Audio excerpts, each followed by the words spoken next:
Basically an infrastructure change that's required because of the growth of the city down further south. The only thing that we seem to be getting as a benefit from it is the benefit to pay for it.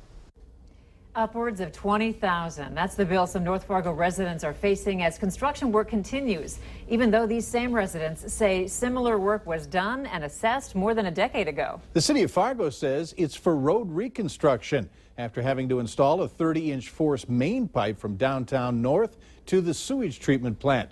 A system North Fargo residents say won't benefit them in the least. We were called on our whistleblower hotline to head north and investigate what's going on. Valley News Team's Bradford Eric has our report. It's a fairly quiet area, and most people along this stretch of Broadway North are older, having lived here for decades. One woman called us upset because she says she's being slapped with a bill for 20 grand, all because of this. The city's engineering department tells me they have to put in a 30-inch force main. The current system, called the Broadway Intercept, can't handle heavy rain, leaving basements and roadways flooded. Furthermore, during emergencies, the EPA allowed the city to dump raw, untreated sewage into the Red River. That's changed, so the city has to fix the system or face stiff penalties. If that's the case, then it's curious to me as to why once Broadway is past the path of that 30-inch force main at the intersection of 25th Avenue, suddenly Broadway is in good enough shape to be milled and overlaid. Bill Worth lives right on the corner of 8th Street North and Broadway. His background is mechanical engineering, and he's not buying the city's explanation. It's hard to understand why one side of the street is assessed in one manner and the other is assessed somewhere totally different.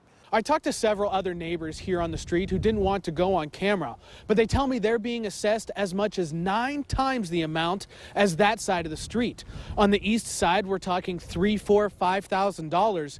Here on the west, almost $30,000. There's a rather large group of us on the north side of Fargo that are totally aware of the situation, and we're basically in a holding pattern right now. Bill Worth, who tells me he's also written letters to the city, says the neighborhood has to wait maybe another year before the final assessment numbers get pushed out.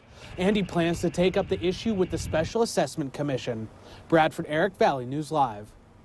The city says the force main project was paid for by grants and residents are only special assessed for the road reconstruction portion. So how do special assessments work? We've posted that information online, along with resources from the city about how you can possibly have your special assessments reduced. Click on this story at valleynewslive.com.